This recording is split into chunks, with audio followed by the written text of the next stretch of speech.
Hello and welcome to Indus News live from Islamabad. I am Muneeb Hamid with the news of this hour. Let's begin with the top stories first.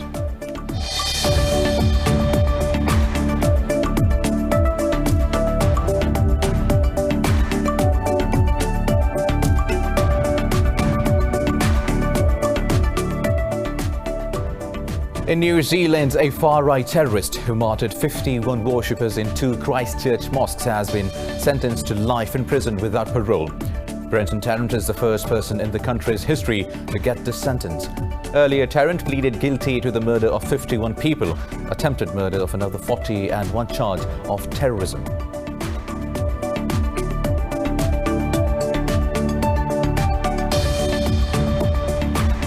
Pakistan has reiterated its stance that there was no military solution to the conflict in Afghanistan. At a weekly press briefing, Foreign Office spokesman Zahid Hafiz Chaudhry said Islamabad firmly believed that a political settlement was the only way forward for the Afghan conflict.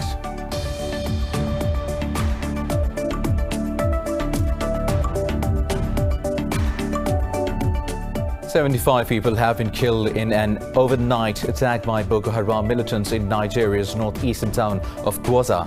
A government official said the militants targeted the town's elderly people in the attack.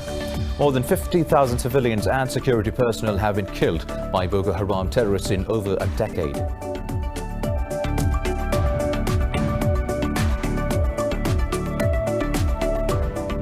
China has urged the US politicians to stop provocation, saying Beijing will not allow Washington to cause trouble. At a briefing, Defense Ministry spokesman Wu Keqian said certain US politicians are vainly trying to fuel military conflict. Beijing's statement comes after US Defense Secretary Mark Esper said China's growing military spending indicates its global ambitions.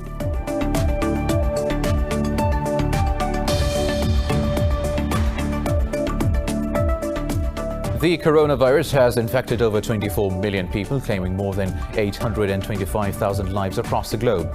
India has recorded its highest ever daily case with over 75,000 infections, while the death toll has exceeded 60,000 mark with 1,023 fatalities. In Pakistan, the death rate continues to decline as 6 people died in the past 24 hours, taking the tally to 6,274 with over 294,000 infections.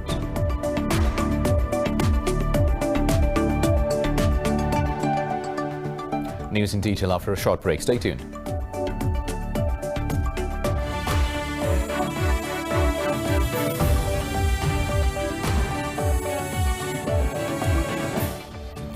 Welcome back. Now, in New Zealand, a far-right terrorist who martyred 51 worshippers in 2 Christchurch mosques has been sentenced to life in prison without parole. Brenton Tarrant is the first person in the country's history to get this sentence. The court announced the sentence after 3 days of hearings that began earlier this week. Tarrant represented himself at the hearings and refused the right to address the court. Speaking to media, Prime Minister Jacinda Ardern expressed solidarity with the Muslim community in the country. This has been a crime in New Zealand that the likes of which has never occurred before. And now we've seen a sentence the likes of which we've never seen before as well. But yes, it gave me relief to know that that person will never see the light of day. Well, earlier, Tarrant pleaded guilty to murder of 51 people, attempted murder of another 40 and one charge of terrorism. Meanwhile, 75 people have been killed in an overnight attack by Boko Haram militants in Nigeria's northeastern town of Gwoza. A government official said the militants targeted the town's elderly people in the attack. He said people continue to die every day despite security forces are doing their utmost in the region. The official said the people of the region are facing extreme hunger and the situation will worsen if there is no aid for them. More than 50,000 civilians and security personnel have been killed by Boko Haram terrorists in over a decade. Meanwhile, Pakistan has reiterated its stance that there is no military solution to the conflict in Afghanistan. At a weekly briefing, Foreign Office spokesman Zahid Hafiz Chaudhry said Islamabad firmly believes a political settlement is the only way forward for the Afghan peace. He said the implementation of the US-Taliban peace agreement is the way for the earliest possible commencement of intra-Afghan negotiations. Chaudhry also said the world community must use all tools at its disposal to hold India accountable for its crimes against Kashmiris. He said the world must take cognizance of the brutal suppression of the Kashmiri people's rights and in utter violence of international laws. Speaking about Indian RAW's serving terrorist commander Kulbhushan Yadav, Chaudhry said India is trying to deliberately frustrate Pakistan's effective implementation on UN court's verdict. Moving on, the US says scores of its soldiers were injured in northwestern Syria after a Russian military patrol slammed into their vehicle. In a statement, a White House spokesperson said US troops suffered concussive symptoms following the incident. Spokesperson said unprofessional actions breached the de-confliction protocols that the US and Russia are committed to. He said the coalition and the US do not seek escalation with any military forces. But he said the US forces retain the inherent right and obligation to defend themselves from hostile acts. Meanwhile, Russian presidential spokesman Dmitry Peskov said the US Joint Chiefs of Staff has discussed the matter with the chief of Russia's general staff. The US and Russia have military presence in Syria to maintain peace. Now, China has urged the US politician to stop provocation, saying Beijing will not allow Washington to cause trouble. At a briefing, Defense Ministry spokesman Wu Qian said certain US politicians are vainly trying to fuel military conflict. The ministry said it hopes Washington can take measures to create a positive atmosphere for high-level exchanges between their two militaries. Earlier, China's foreign ministry said Washington's sanctions on Chinese companies involved in construction in the South China Sea are unjust. Beijing's statements come after U.S. Defense Secretary Esper said China's growing military spending indicates its global ambitions. Speaking in Hawaii, Esper said Washington is open to working with Beijing to align it with the international ruled base order.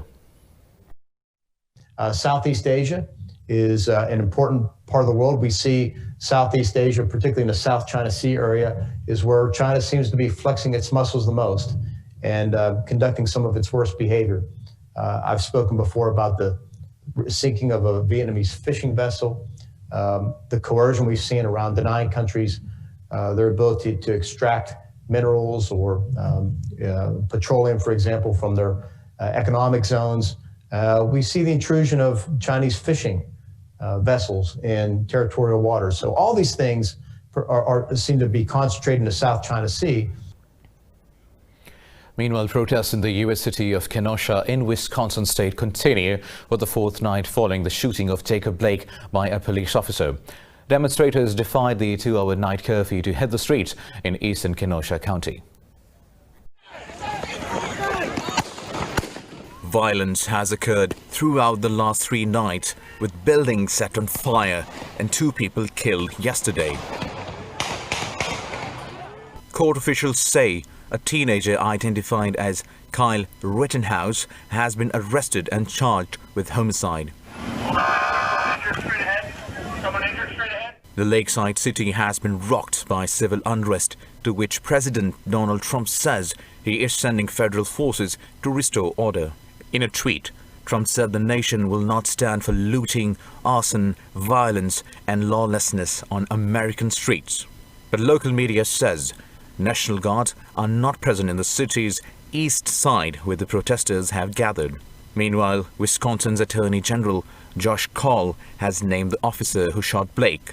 Talking to media, Kaul said officers found a knife in Blake's car but no other weapons. The Department of Justice has sent over 200 FBI agents and U.S. Marshals to the city as it opens federal investigation into the shooting.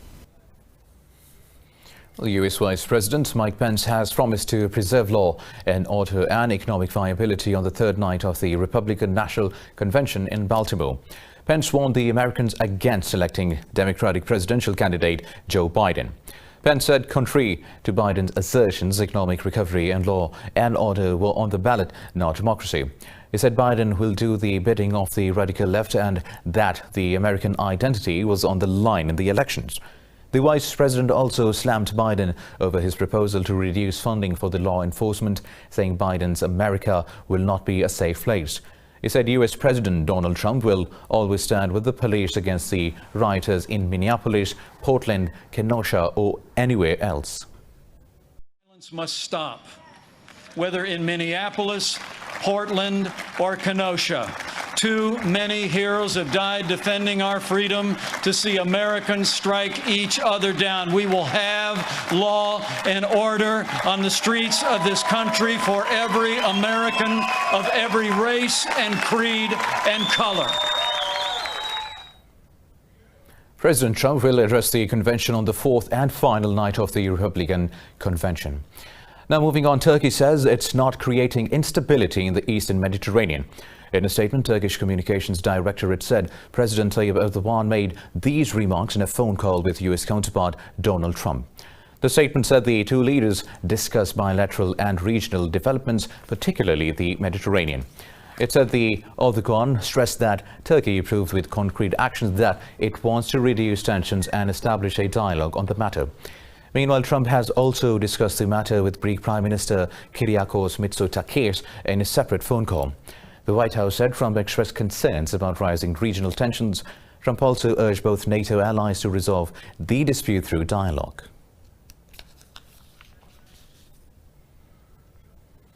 Meanwhile, France says the transition towards constitutional order in Mali needs to be quick. Addressing media, Foreign Minister Jean-Yves Le Drian said the French military will continue its operations against militants in the area. Le Drian said Mali's coup d'état will not stop the French military's actions. The foreign minister said power must be returned to the civilians with a political agenda in place so that country can reach stability. He said West African mediation talks had to be concluded quickly because it was indispensable to continue the fight against militants. The leaders of the military coup say they want to stay in power for a 3-year transition period. France has some 5,000 troops in the Sahel region, with a large portion operating from Mali.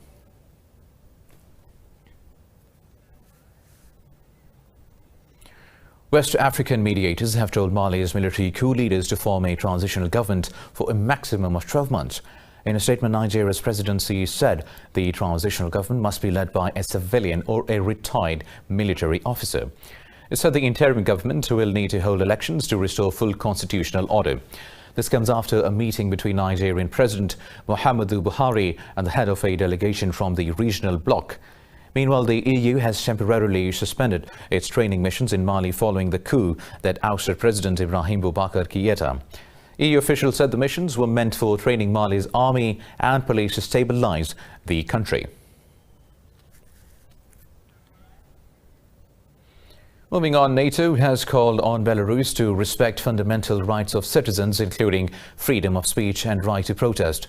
Addressing a press conference in Berlin, Secretary General Jens Stoltenberg said it is up to the people of Belarus to decide their future. Stoltenberg said there is no NATO military buildup in the region. He warned Belarusian authorities against using the alliance as a pretext to launch a crackdown on protesters. It is for the people of Belarus to determine their own future. All NATO allies support the sovereign and independent Belarus. The regime in Minsk must demonstrate full respect for fundamental rights, including freedom of speech and the right for peaceful protest.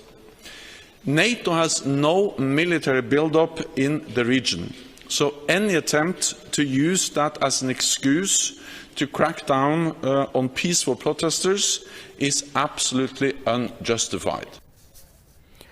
Just earlier, Belarusian President Alexander Lukashenko accused the alliance of interfering in the country's internal matters. Now, Germany has called on Russia to help investigate Kremlin critic Alexei Navalny's suspected poisoning. Addressing media, German Foreign Minister Heiko Maas said Russia should join efforts to clear up what happened to Navalny. Maas said the EU foreign ministers will discuss the matter today in a meeting. He said without Russia's help, the bloc will have to decide how to proceed on its own. Meanwhile, NATO Secretary General Jens Stoltenberg and British Prime Minister Boris Johnson have also urged an independent probe into Navalny's incident. Earlier, Berlin's hospital treating Navalny indicated that he had been poisoned days after he was flown from Siberia. Now, the EU's chief Brexit negotiator, Michel Barnier, has called for a deal with Britain on future ties by the end of October. Speaking in Paris, Barnier said a deal must be reached to ensure ratification of a new treaty. The EU negotiator said if conditions allow, he can meet his British counterpart next week. Talks between London and Brussels over post-Brexit ties have made little progress, with both sides blaming each other for the stalemate. The post-Brexit transition period is expiring on the 31st of December.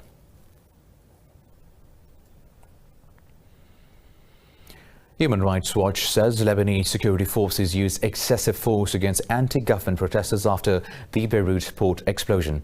In a statement, the international rights body has called for an investigation into the abuses. The explosion fueled outrage at the political class already blamed for an economic meltdown. In demonstrations 4 days after the blast, some protesters stormed government ministries and hurled stones at security forces. The rights group said security forces had fired live ammunition, metal pellets and projectiles such as rubber balls at the health workers. It said police deployed excessive quantities of tear gas and security forces threw stones at protesters and beat them. It said such unlawful force against mostly peaceful protesters shows the callous disregard of the authorities for their own people. More news coming up in this bulletin after a short break. Stay tuned.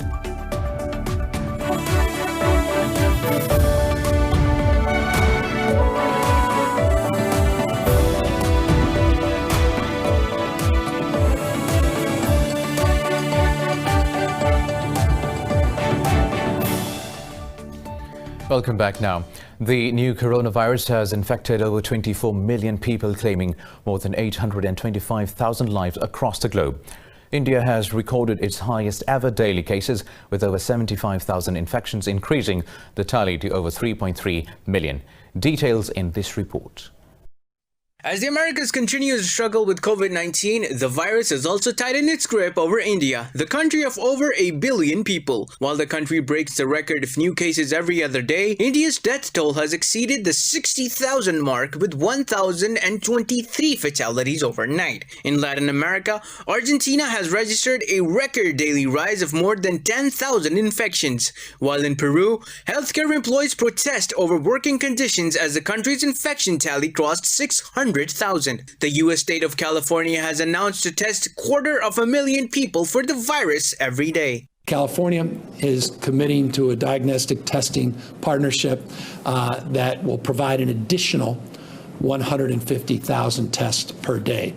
So we're averaging over 100,000 tests a day. We were doing well north of 130,000 before the wildfires. We'll get back up into that range very shortly. This is additive. It's not a substitute. In Europe, Ukraine has banned most foreigners until September 28th and extended lockdown measures until the end of October. Germany has banned protests against coronavirus curbs as organizers failed to ensure protective measures would be observed. Whereas despite reporting a new post-lockdown high with cases topping 5,000, France prepares to restart school with mandatory masks. What everyone must understand in a clear and simple way is that all adults must wear a mask, and children as teenagers must wear it from the first year of the middle school. It is true that in July-August, we thought to set up some exceptions as for assistance in preschool class, or when social distancing was respected for some activities, but we have chosen not to keep those exceptions in order to make the rules clear for everyone. In Australia, the second most populous state of Victoria has reported its lowest number of daily cases in 2 months, as 113 tested positive overnight. Mainland China recorded only 8 new imported cases and no domestic transmissions. South Korea has recorded over 440 cases overnight, its highest number of daily infections since March. Meanwhile, in Pakistan, the number of active COVID-19 cases continue to fall under the 9,000 mark. The health ministry said the recovery rate from the disease is over 94%. The ministry said 445 new cases were reported across the country overnight, taking the toll to over 294,000. It said 6 more people died in the past 24 hours. The nationwide death toll stands at 6,274. Sindh remains the worst-hit province, witnessing nearly 129,000 infections, while Punjab has reported over 96,000 cases so far. The toll from floods triggered by torrential rainfall in Afghanistan's 12 eastern provinces has risen to 122. The Ministry of Disaster Management said 147 people were injured and many others were missing since Tuesday night. The latest casualties come from Kapisa and Panjshir provinces. The ministry data said 1,500 houses and more than 1,000 hectares of agricultural land were destroyed in the floods. A ministry official said search and rescue missions are underway in the flood-hit areas. A spokesman for President Ashraf Ghani said authorities have been instructed to provide emergency disaster relief to the survivors. Now, Hurricane Laura has made landfall near the American state of Texas and Louisiana as a Category 4 storm. The U.S. National Hurricane Center says the hurricane packed maximum sustained winds of 240 kilometers per hour. The NHC said the storm is currently located about 70 kilometers east of Port Arthur, Texas. The storm is now expected to move inland across southwestern Louisiana. About 620,000 people were under mandatory evacuation orders in Louisiana and Texas, while 103,000 houses in the two states are without power. No casualties have been reported so far in the U.S., whereas at least 23 died in the storm in Haiti before it moved towards the Gulf of Mexico.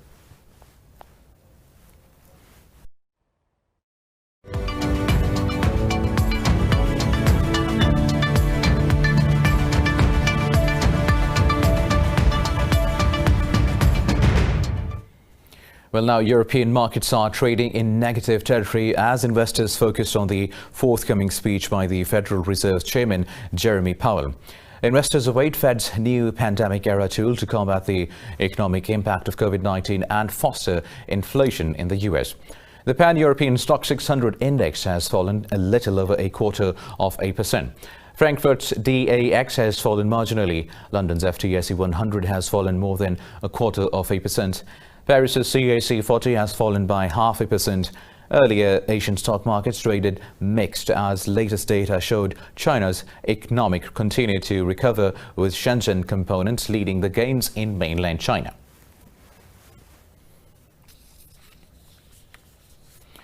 The World Economic Forum says its yearly meeting in Davos has been postponed to the summer of next year. In a statement, the forum's spokesman, Adrian Mock, said the decision was taken following advice from health experts amid the pandemic. Mock said it was not an easy decision since the need for leaders to come together to design the Great Reset in post-pandemic era is so urgent. He said in lieu of the meeting, the forum will host virtual high-level discussions the week of January 25. The announcement came the same day Swiss authorities recorded 383 COVID-19 infections in the last 24 hours. With that, we come to the end of the bulletin. For the latest updates, you can follow us on social media at indus.news. Take care.